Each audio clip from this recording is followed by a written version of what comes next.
Hello friends, एक बार फिर से आप सभी का हमारे YouTube चैनल पर स्वागत है। और जैसा कि मैंने आप सभी को बताया था कल की क्लास में कि हमारी आज से एक नई सेशन की शुरुआत हो रही है, जिसमें CGPSC प्री, छत्तीसगढ़ पुलिस आरक्षक भर्ती, हॉस्टल वार्डन और आने वाले भर्तियों को ध्यान में रख करके नया सिलेबस तैयार किया जा रहा है, जिसके लिए आपको अध्ययन हमारे द्वारा YouTube के माध्यम से कराया जाएगा। तो आज हम लोग इसका जो पहला वीडियो है भारतीय संविधान के माध्यम से लेके आए हैं। ठीक है, भारतीय संविधान का ये पहला वीडियो है। इससे पहले हम लोगों ने ठीक है संविधान का ऐतिहासिक विकास, ऐतिहासिक परिदृश्य, किस प्रकार से भारतीय संविधान का विकास हुआ, इन सभी बातों पर आपसे चर्चा कर लिया हुआ है। तो उन सभी वीडियो को आप हमारे एप्लीकेशन के माध्यम से प्राप्त कर सकते हैं और एप्लीकेशन को डाउनलोड करने के लिए आप हमारे नंबर 7470721557 पर आप हमसे कांटेक्ट भी कर सकते हैं। ठीक है, तो आइए शुरू कर लेते हैं भारतीय संविधान पर। भारतीय संविधान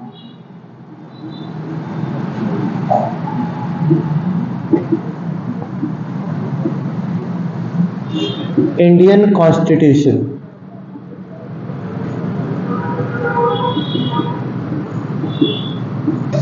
इंडियन कॉन्स्टिट्यूशन का आज हमारा पहला दिन, पहली क्लास, और पहली क्लास में हम लोग बात करेंगे संविधान के भाग 1। ठीक है, भाग 1 पर बात करेंगे। भाग 1, भाग 1 जैसे कि आप लोग कोई भी किताब उठाते हैं, है ना, कोई भी किताब देखते हैं तो उसमें पाठ लिखा होता था। बचपन में आप पढ़ते थे ना, तो पाठ 1, पाठ 2, पाठ 3, पाठ 4, ठीक है, ऐसे करके पाठ लिखा होता था। तो ऐसे ही संविधान में अगर पाठों की अगर मैं बात करूं, भागों की बात करूं, तो 22 भाग। ठीक है, तो 22 भाग है और आज हम लोग पहले भाग पर चर्चा करने वाले हैं, भाग 1 पर, पाठ 1 पर। आप आसान भाषा में समझ लीजिए, संविधान के पाठ 1 पर हम लोग डिस्कस करने वाले हैं। पाठ 1 का जो विषय वस्तु है, पाठ का नाम है, वो क्या है, मैं लिखता हूं, फिर लिख के हम लोग समझते चलेंगे। देखिए, भाग 1 इसका नाम है संघ और उसके राज्य क्षेत्र, यूनियन, इसी को अंग्रेजी में क्या देते हैं, यूनियन एंड देयर टेरिटरीज, या फिर यूनियन एंड इट्स टेरिटरीज कह सकते हैं। ठीक है, तो भाग 1 या पाठ 1 का नाम है क्या, संघ और उसके राज्य क्षेत्र। इसमें 4 अनुच्छेद हैं, 4 कहानी है। पाठ 1 के अंतर्गत कितनी कहानी है आपके पास, 4 कहानी। चारों कहानियों को मैं लिख देता हूं लाइन से, फिर एक एक कहानी पर हम लोग चर्चा करें। ठीक है, देखिए, भाग 1 अनुच्छेद यहां पर है, अनुच्छेद है 1 से लेकर के 4 तक। ठीक है, विषय वस्तु संघ और उसके राज्य क्षेत्र। सबसे पहले मैं लिख देता हूं अनुच्छेद 1 को क्या कहते हैं। अनुच्छेद 1 कहता है भारत अर्थात इंडिया राज्यों का एक संघ होगा और उसके राज्य क्षेत्र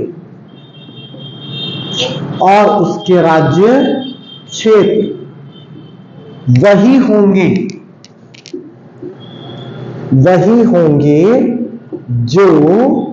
अनुसूची 1 में उल्लेखित है।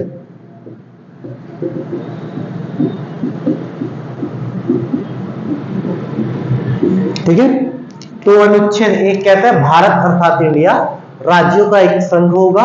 ठीक है, और इसके जो राज्य क्षेत्र है वही होंगे जो अनुसूची 1 में उल्लेखित है। ठीक है, तनाव बिल्कुल मत लीजिए, एकदम आराम से पढ़ेंगे, पहले हम लोग लिख रहे हैं चारों अनुच्छेद को, फिर एक एक अनुच्छेद पर डिटेल से चर्चा करेंगे। ठीक है, तो तनाव बिल्कुल मत लीजिए, तनाव लेने की कोई आवश्यकता नहीं है।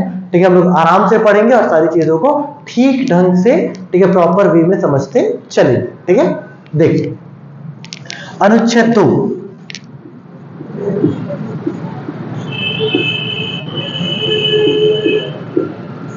आर्टिकल नंबर 2, ये कहता है भारतीय संसद को नए राज्य के निर्माण और विदेशी राज्यों के अधिग्रहण का अधिकार होगा। आर्टिकल नंबर 2 कहता है भारतीय संसद को ये अधिकार होगा कि वो भारत के राज्य क्षेत्र के भीतर से नए राज्यों का निर्माण कर सके और भारत के राज्य क्षेत्र के जो बाहर है, जो विदेशी देश है, उनको भारतीय संघ में क्या कर सके, सम्मिलित कर सके। ठीक है, ये अनुच्छेद 2 कहता है। अब चलते हैं अनुच्छेद 3 की तरफ।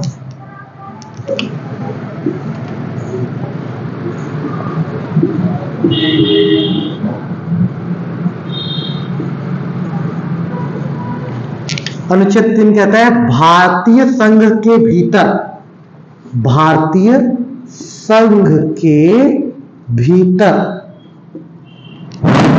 राज्यों के क्षेत्र या फिर इसी को सीमा कहते हैं, या नामों में या नक्शे में परिवर्तन करने की संसद की शक्ति,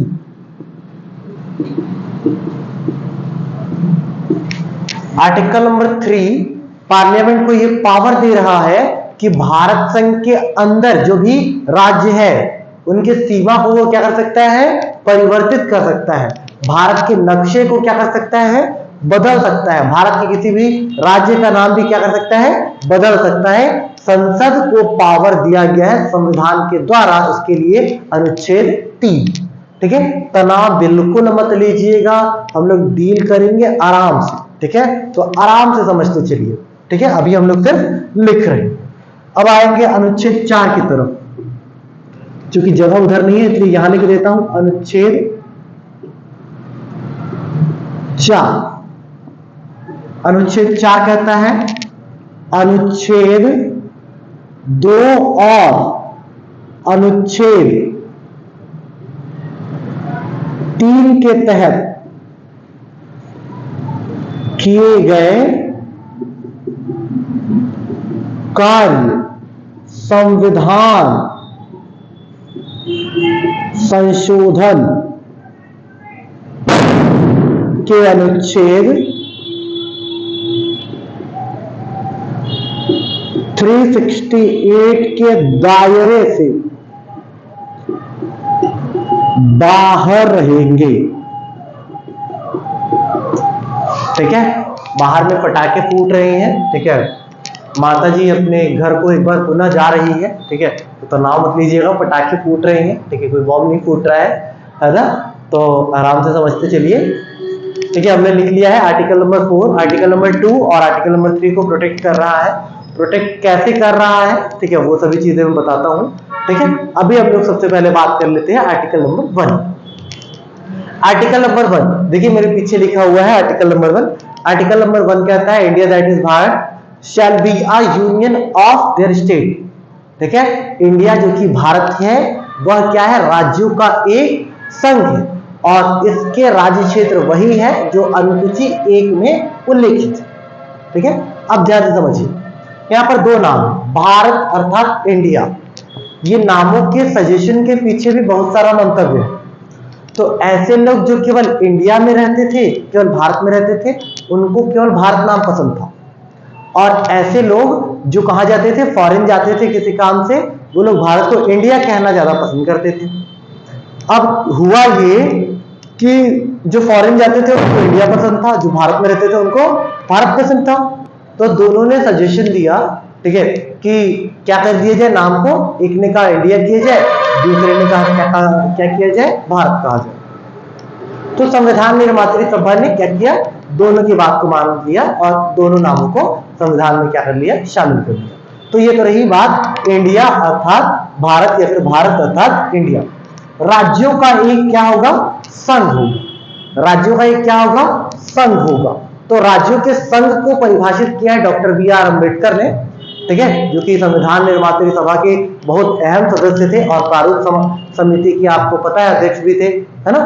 तो बी.आर. अम्बेडकर ने कहा है राज्यों के संघ के लिए, राज्यों का संघ कहा है किसको, भारत, ठीक है। भारत को राज्यों के संघ कहने के पीछे बी.आर. अम्बेडकर का कथन यह है कि जो भारत है किसी प्रकार की समझौते का परिणाम नहीं। बी.आर. अम्बेडकर कहते हैं राज्यों के बीच आपसी समझौते से देश का निर्माण नहीं हुआ है। कहने का मतलब जिस प्रकार अमेरिका का निर्माण राज्यों के बीच आपसी समझौते से हुआ है, उस प्रकार भारत का निर्माण राज्यों के बीच आपसी समझौते से नहीं हुआ है, ठीक है, क्योंकि उस समय कोई राज्य नहीं थे, ठीक है। तो बी.आर. अम्बेडकर कहते हैं कि राज्यों का जो निर्माण है किसी प्रकार के समझौते से नहीं हुआ है। यहाँ पर भारत क्या है, राज्यों का एक संघ है और कोई भी राज्य संघ से बाहर नहीं जा सकता, ऐसा कहते हैं। कौन कहते हैं, बी.आर. अम्बेडकर। आप ध्यान से समझिए, जब हम आजाद हुए, ठीक है, जब हमारा संविधान लागू हुआ 1950 में, तो हमने राज्यों को, हमने देश को क्या किया, 3 कैटेगरी में बांट दिया। कितने कैटेगरी में बांट दिया, 3 कैटेगरी। पहला, राज्यों को हमने 3 कैटेगरी में बांटा। पहला था हमारा राज्य क्षेत्र, दूसरा था हमारा संघ शासित, संघ क्षेत्र, और तीसरा ऐसे क्षेत्र जो अर्जित किए जाए।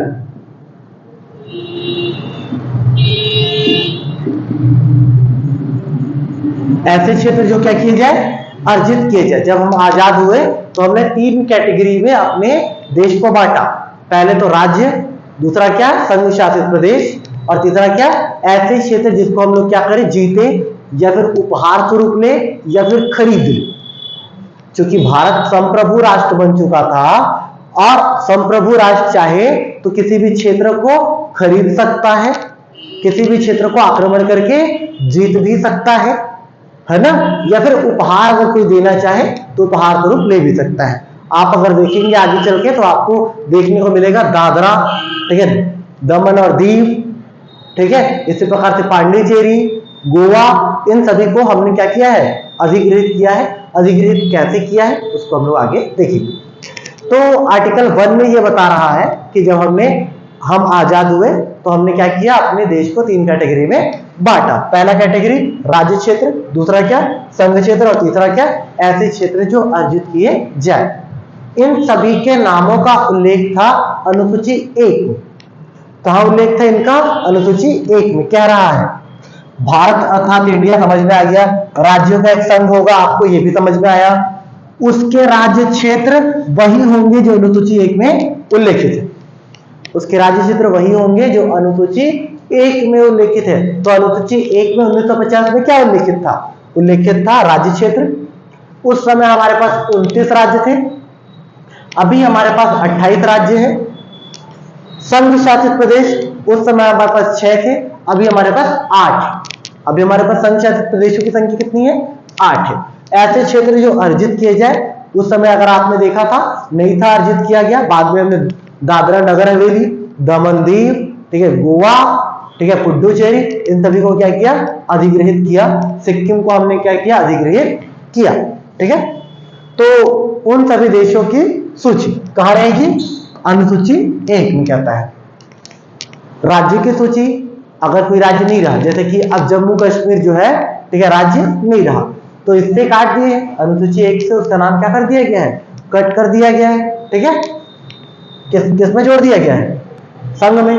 पहले उसका नाम किसमें था? राज्य में। अभी उसको किसमें जोड़ दिया है?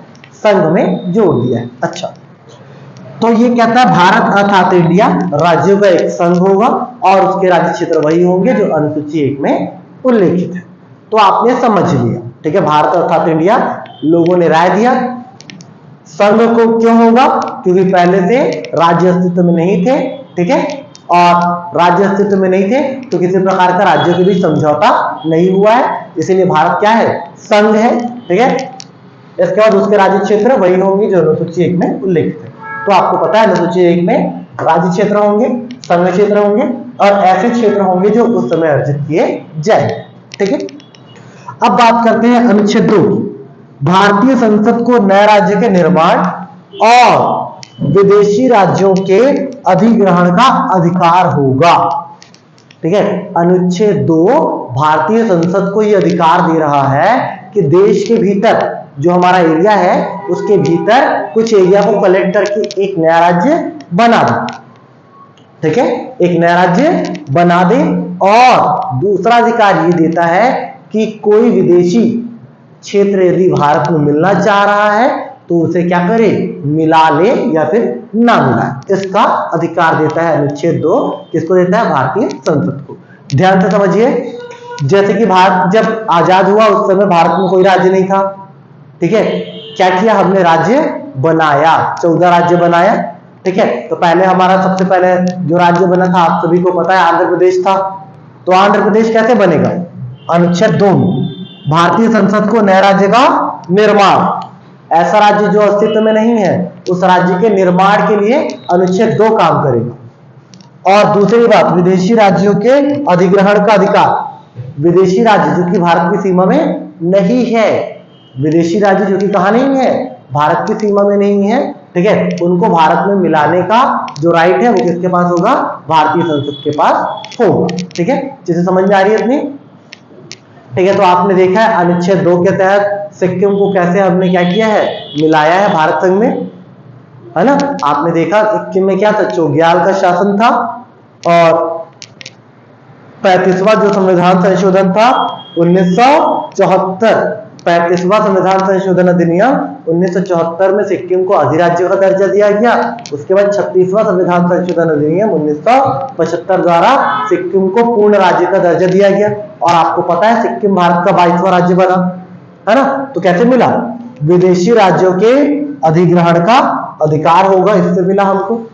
और बाकी जो राज्य हमने बनाया शुरू में वो भारतीय संसद को नए राज्य के निर्माण की शक्ति है, इससे हमने राज्य बनाया। अच्छा, ये तो हो गया अनुच्छेद 2। अब बात करेंगे अनुच्छेद 3। अनुच्छेद 3 कहता है भारतीय संघ के भीतर राज्यों के क्षेत्र या सीमा या फिर नामों या फिर नक्शे में परिवर्तन करने की संसद की शक्ति। अनुच्छेद 3 भारतीय संसद को यह पावर दे रहा है कि वो क्या कर सकता है? दो राज्यों की सीमा को आपस में जोड़ सकता है, एक राज्य की सीमा को बढ़ा सकता है, एक राज्य की सीमा को कम भी कर सकता है, किसी राज्य के नाम को परिवर्तित कर सकता है, ठीक है, या फिर भारत देश के नक्शे में क्या कर सकता है? वो परिवर्तन कर सकता है। ये सारे जो राइट्स है, ठीक है, वो किसको दे रहे हैं? किसको दे रहे हैं? भारतीय संसद को। कौन दे रहा है? अनुच्छेद 3 क्या क्या दे रहा है? दो राज्यों की सीमा को आपस में मिला सकती है, एक राज्य को दो बराबर भागों में बांट सकती है, एक राज्य की सीमा को बढ़ा सकती है या फिर एक राज्य की सीमा को घटा सकती है, या फिर किसी राज्य के नाम का परिवर्तन कर सकती है, या फिर देश के नक्शे में परिवर्तन कर सकती है, या फिर किसी राज्य के नाम को परिवर्तित कर सकती है, या देश के नाम को वो परिवर्तित कर सकती है। इतना पावर देता है अनुच्छेद 3। किसको पावर देता है? भारतीय संसद को। अब ध्यान समझिए, अनुच्छेद 3 के तहत कोई भी काम कैसे होगा? ठीक है, काम करने वाली संस्था तो संसद है, आपको पता है। तो अनुच्छेद 3 के तहत काम करने के लिए सबसे पहले राष्ट्रपति की अनुमति लेनी अनिवार्य होगी, ठीक है। और राष्ट्रपति की अनुमति लेकर के, ठीक है, अगर आपको कुछ भी करना है परिवर्तन, ठीक है, जैसे कि आपको क्या उत्तर प्रदेश का नाम बदल करके क्या कर दिया गया है? सॉरी, इलाहाबाद का नाम बदल करके क्या कर दिया गया है? प्रयागराज। इसी प्रकार से जो पहले आपका नाम, ठीक है, ओडिशा था, उसका नाम क्या कर दिया है? ओडिशा। ये सब करने के लिए सबसे पहले क्या करना पड़ेगा? संसद को एक बिल लाना पड़ेगा। बिल में सबसे पहले राष्ट्रपति की मंजूरी लेनी पड़ेगी कि हम ऐसा काम कर रहे हैं। बिल में सबसे पहले राष्ट्रपति ने अगर मंजूरी दे दी तो अगली बार उस बिल को उस राज्य के विधानमंडल में भेजा जाएगा जिस राज्य के नाम को या फिर उसकी सीमा को क्या किया जाना है, परिवर्तित किया जाना है। तो अगर उड़ीसा के नाम को ओडिशा करना है तो इस बिल को कहां भेजा जाएगा, उड़ीसा राज्य के विधानमंडल में भेजा जाएगा। अब उड़ीसा राज्य के विधानमंडल को एक निश्चित समय दिया जाएगा कि उस बिल पर क्या करे, विचार करे, और विचार करके सही गलत का फैसला एक निश्चित समय में सरकार को दे। ठीक है, तो सरकार क्या, उड़ीसा सरकार क्या करेगी, उड़ीसा का विधानमंडल क्या करेगा, उस बिल पर एक समय तक विचार करेगा और विचार करने के बाद अपना निर्णय सरकार को देगा। याद रखिए, राष्ट्रपति या संसद किसी भी विधानमंडल द्वारा दिए गए विचार को मानने के लिए बाध्य नहीं है। अगर मानेंगे तो ठीक है, नहीं मानेंगे तो भी ठीक है। तो अनुच्छेद 3, ठीक है, अनुच्छेद 3 के माध्यम से राज्यों को सूचित करना एक औपचारिकता मात्र है, आप इतना समझिए। अच्छा, उसके बाद संसद में आएगा वो बिल, संसद के दोनों सदनों से क्या होगा, पारित होगा, और पारित करने के बाद राष्ट्रपति उस पर पुनः हस्ताक्षर करेगा, तत्पश्चात वो क्या हो जाएगा, प्रभावी हो जाएगा, चाहे वो कोई भी काम। ठीक है, यहीं पर एक बात आया, बेरूबारी यूनियन वर्सेस भारत संघ। बेरूबारी यूनियन वर्सेस भारत संघ के अंतर्गत 1960 में ये बात आया कि क्या अनुच्छेद 3 के तहत भारतीय संसद किसी क्षेत्र की सीमा को समाप्त करके उसे विदेशी क्षेत्र को सौंप सकती है। यह बात 1960 में आया बेरूबारी यूनियन वर्सेस भारत संघ के केस में। ठीक है, जब पाकिस्तान द्वारा पश्चिम बंगाल के कुछ क्षेत्रों में अपना दावा किया जा रहा था। ठीक है, तब भारत सरकार को बताया गया, ठीक है, सुप्रीम कोर्ट के द्वारा, क्योंकि संविधान की व्याख्या करने का अधिकार सुप्रीम कोर्ट को है, तो 1960 में सुप्रीम कोर्ट ने बताया, किसको बताया, भारत के राष्ट्रपति को बताया कि ठीक है, भारतीय संसद अनुच्छेद 3 के तहत, अनुच्छेद 3 के तहत किसी भी राज्य की सीमा को समाप्त करके उसे किसी विदेशी क्षेत्र को नहीं सौंप सकती।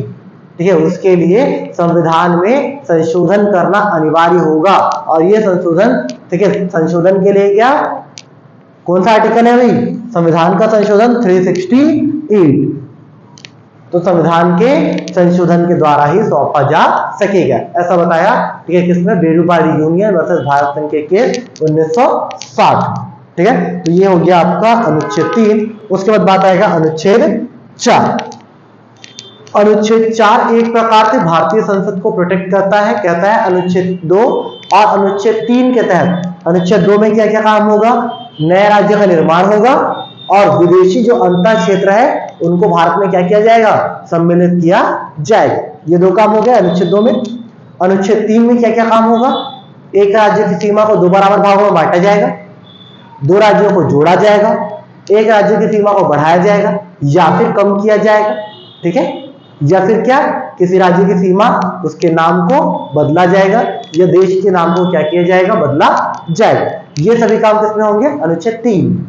ये सभी काम को करने के लिए संविधान में किसी प्रकार के संशोधन की आवश्यकता नहीं है, ऐसा कहता है। कौन कहता है ऐसा, ठीक है, अनुच्छेद 4। और प्रोटेक्ट करता है, किसको करता है, किसको करता है भाई, किसको करता है, अनुच्छेद 2 और अनुच्छेद 3 को।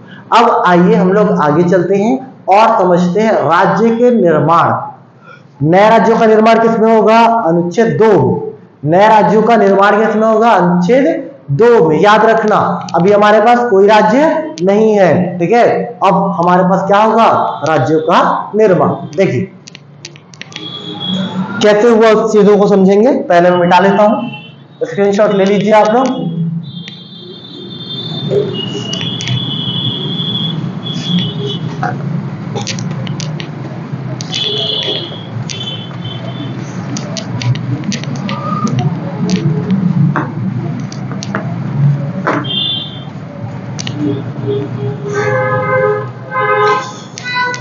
स्क्रीनशॉट ले लीजिए आप लोग। ठीक है, ले लिए।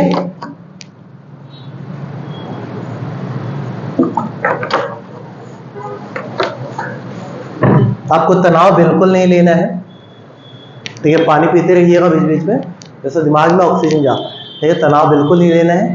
ठीक है, ये जो हम पढ़ा रहे हैं आपको, ठीक है, वो सारे एग्जाम के लिए सफिशिएंट है।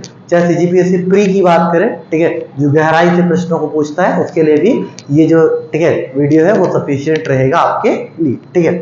आइए फिर से चालू करते हैं। केंद्र शासित प्रदेशों और राज्यों का उद्भव।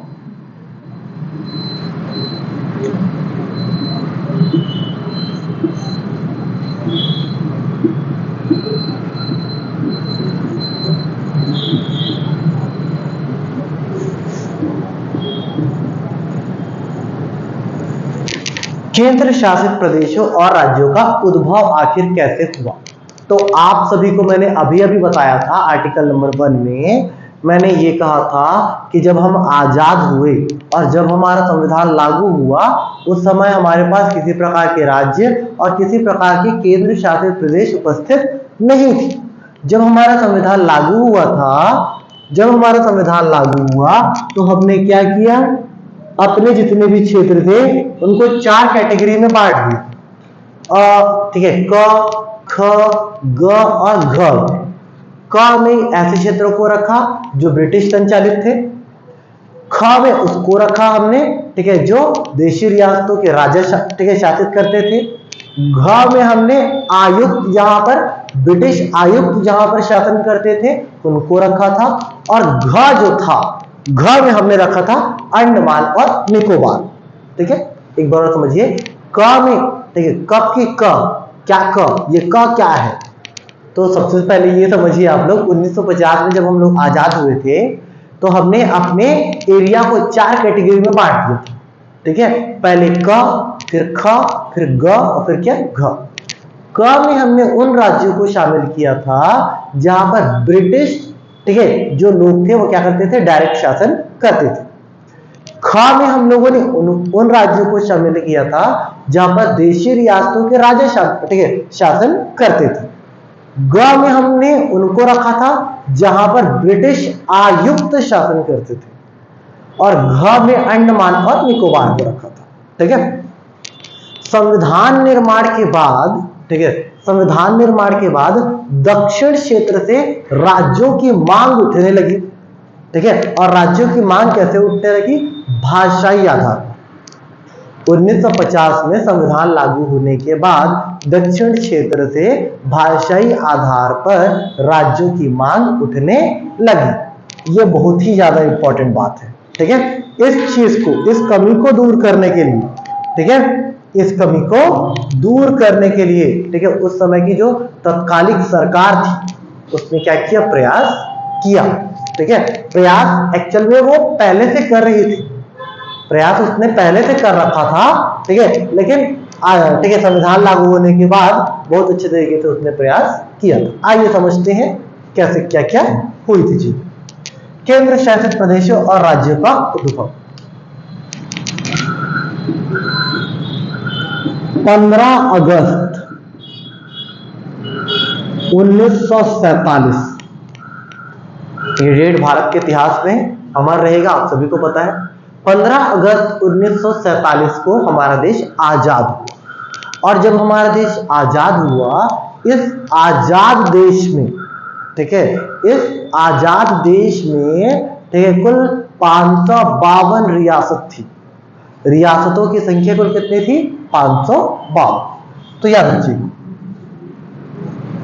कुल रियासत,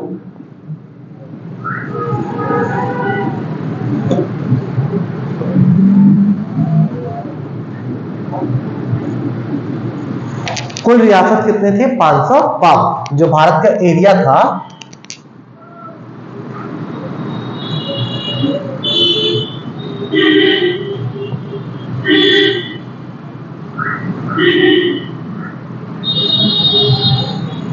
अगर आप इस एरिया की बात करेंगे तो इस पूरे एरिया में कितना रियासत था, 552।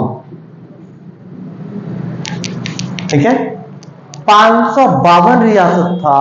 ठीक है, तो जब हम आजाद हुए तो ऐसा कहा गया ब्रिटिश सरकार के द्वारा कि जो रियासत जहां रहना चाहे वो रह सकता है, चाहे वो पाकिस्तान चल दे या फिर वो भारत में रहे या फिर वो स्वतंत्र रहे। तो यहां पर हुआ ये, 552 में से 549 रियासत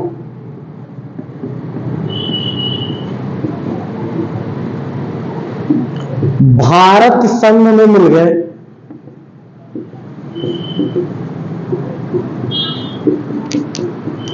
बस कितना गया? 3। 3 ने क्या कर दिया? मना कर दिया। 552 में से 549 रियासतों ने भारत संघ में अपना मर्ज कर लिया, लेकिन 3 ने मना कर दिया। किसने किसने? एक तो आपका जम्मू कश्मीर,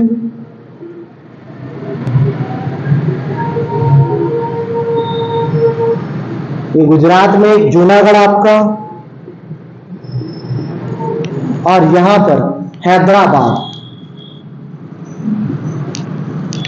तेलंगाना। ये 3 जो रियासत थे, इन्होंने भारत संघ में मिलने से क्या कर दिया? इनकार कर दिया। लेकिन इसके बाद ठीक है, कार्यवाहियों के द्वारा, विभिन्न कार्यवाहियों के द्वारा इन तीनों को भी अंततः भारत संघ में मिला लिया गया। कैसे मिलाया?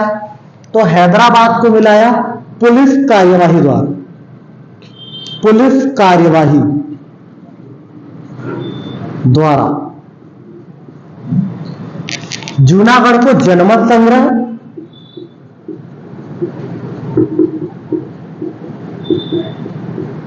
और जम्मू कश्मीर को विलय पत्र पर हस्ताक्षर करके।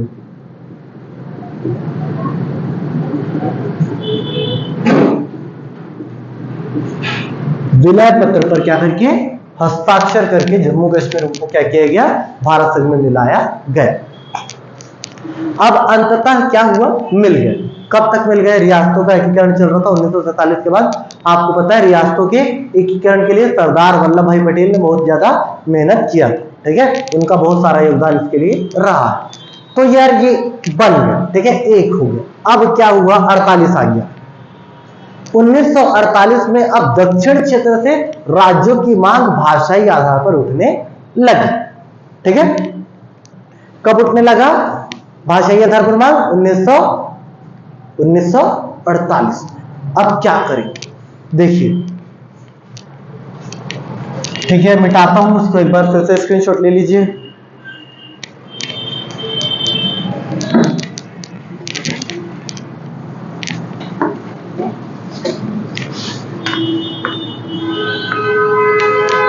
कैसे समझते हैं? अब राज्यों की मांग उठने लगी। अब तत्कालिक जो सरकार था, उस सरकार ने राज्य बनाने के लिए कार्यक्रम शुरू किया। सबसे पहले कार्यक्रम, एक रिटायर्ड न्यायाधीश थे, इनका नाम था, मैं ऐसे करके समझाता हूं, ठीक है, चार्ट में आप लोग अच्छे समझेंगे। सबसे पहले इनका नाम था S.K. धर। ये रिटायर्ड न्यायाधीश थे। इनकी अध्यक्षता में सबसे पहले एक टीम बनाया जून 1948 में। टीम को बनाया जून 1948। जून 1948 में एस के धर समिति बनाई। किसके लिए? राज्यों के गठन की। और राज्यों का गठन किस आधार पर? भाषाई आधार। लेकिन एस के धर कमेटी ने अपना रिपोर्ट दे दिया। 1948 में क्या हुआ? गठन। और दिसंबर 1948 में अपना दिया क्या? रिपोर्ट। और रिपोर्ट में एस के धर समिति ने भाषाई आधार पर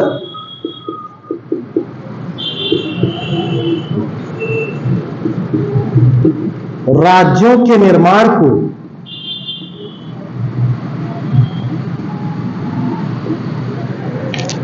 अस्वीकार कर दिया।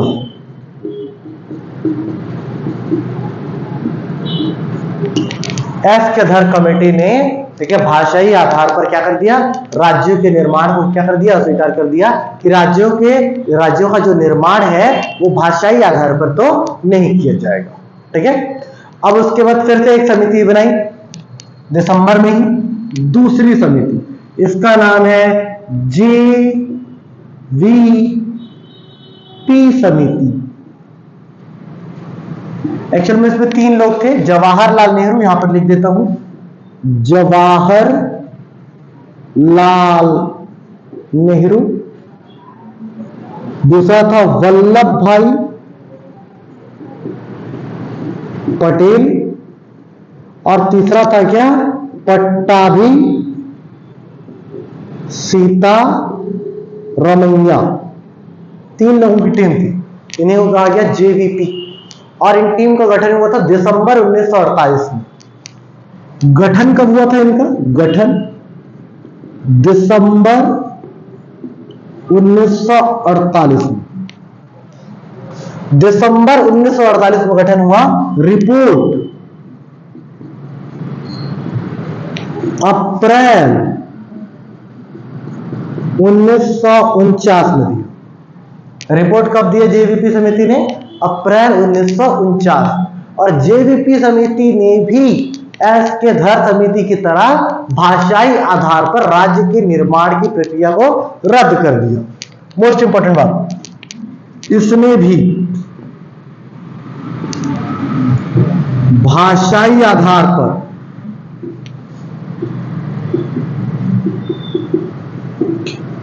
राज्य निर्माण को क्या कर दिया, अस्वीकार कर दिया। अब जैसे जेवीपी समिति ने अस्वीकार किया, ठीक है, क्या हो गया, एकदम बवाल मच गया दक्षिण के क्षेत्र में। और दक्षिण के क्षेत्र में एक कांग्रेसी नेता था ओट्टू श्रीरामल्लू। अक्टूबर 1953 में उसने भूख हड़ताल का ऐलान कर दिया, और 56 दिन के आमरण अनशन के बाद 56वां दिन, 55 दिन तक जिंदा था, 56वां दिन ये क्या हो गया, मर गया। अब श्रीरामल्लू जैसे ही मरा, तो क्या हो गया, दक्षिण में जो क्या थे, मद्रासी थे, तेलुगु भाषी जो लोग थे, उनमें क्या आ गया, भूचाल आ गया, लोग एकदम क्रोधित हो गए, दंगा फसाद होने लगा। तो डर करके फिर 1953 में, अक्टूबर 1953 में क्या हुआ, नए राज्य का गठन हुआ, ठीक है, इसका नाम था क्या, आंध्र प्रदेश। और ये आंध्र प्रदेश भाषाई राज्य पर, भाषाई आधार पर गठित होने वाला क्या था, पहला राज्य था। ध्यान समझिए, जेवीपी समिति के बाद कांग्रेसी नेता, नाम है इसका ओट्टी श्रीरामल्लू, इसने 56 दिनों का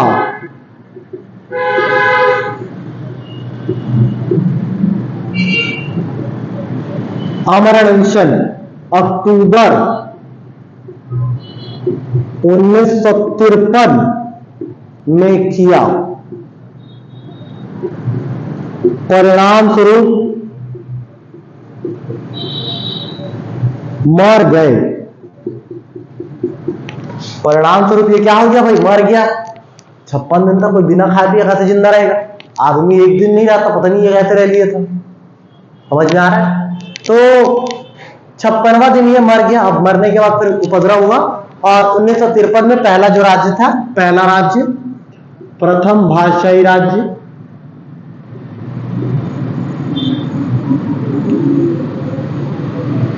आंध्र प्रदेश,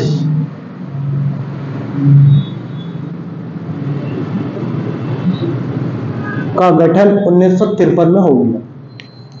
तो भाषाई आधार पर देश का ये पहला राज्य था आंध्र प्रदेश, जिसका क्या हुआ, गठन।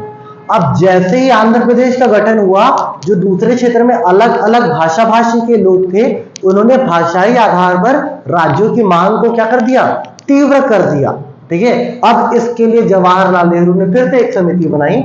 इस समिति का नाम था फजल अली समिति, ठीक है। फजल अली समिति 1953 में आएगी, 1955 में अपना रिपोर्ट देगी, ठीक है। देखेंगे क्या कहता है। पहले स्क्रीनशॉट ले लीजिए इसका, फिर मिटाता हूं मैं।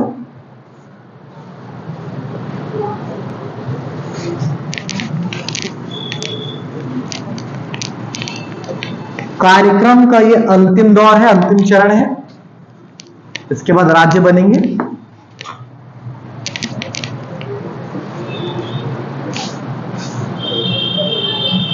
अब यार कार्यक्रम का अंतिम दौर और एक नई समिति आई है, इसका नाम है फजल अली समिति। समिति आई कब है? समिति का गठन कब हुआ है? ये हुआ दिसंबर 1953। फजल अली कमेटी का जो गठन है वो हुआ दिसंबर 1953 में। और रिपोर्ट इन्होंने अपना दिया है 1955। रिपोर्ट किसने दिया है? 1955 में। सबसे इंपॉर्टेंट बात, फजल अली ने भी भाषाई आधार पर, ठीक है क्या, राज्यों की मांग को, ठीक है, उतना स्वीकार नहीं किया, ठीक है, उतना स्वीकार नहीं किया, लेकिन कुछ इसने क्या किया? स्वीकार किया। पहला बात, भाषाई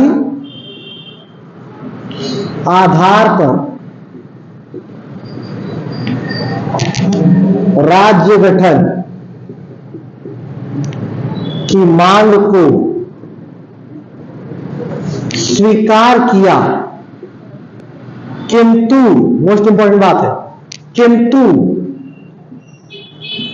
एक राज्य और एक भाषा को अस्वीकार कर दिया।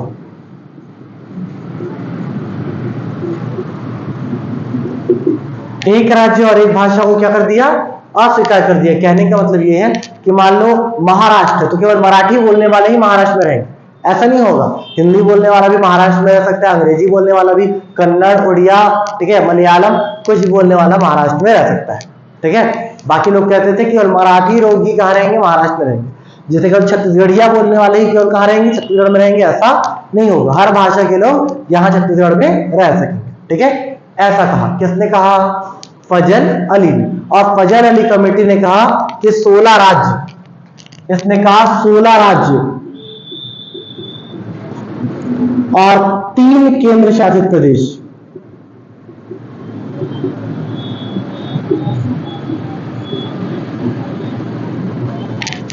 सोलह राज्य और 3 केंद्र शासित प्रदेश के निर्माण का क्या किया? सिफारिश किया। लेकिन बाद में, मोस्ट इंपॉर्टेंट बात है, 14 राज्य और 6 केंद्र शासित प्रदेश,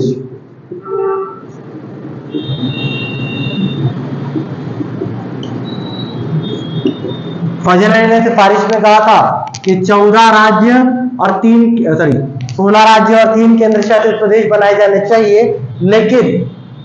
लेकिन आगे चल करके क्या? 14 राज्य और 6 केंद्र शासित प्रदेश 1 नवंबर 1956 को बना, ठीक है। तो 1 नवंबर 1956 को कौन कौन से राज्य बने, कौन कौन सा केंद्र शासित प्रदेश बना और किस प्रकार से राज्यों का पुनर्गठन हुआ, और ठीक है, कैसे हम लोग आगे चले, इन सभी बातों की चर्चा हम लोग कल की वीडियो में करेंगे। आज के लिए इतना ही। Thank you.